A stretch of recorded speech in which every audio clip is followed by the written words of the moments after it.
Hello friends, in this quick tutorial I'm going to teach you how to turn on and off dark mode in Canva. So let's begin. Simply open your Google browser,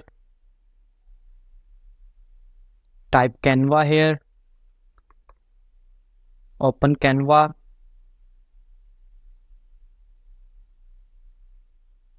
and here at the top right corner you find settings in Canva. Simply click it and you land on this page. Scroll down and here to find three options. The first option, sync with system, simply means it automatically changes at daytime with the light mode and nighttime with the dark mode. This option, light mode, and this dark mode, simply click it, dark mode.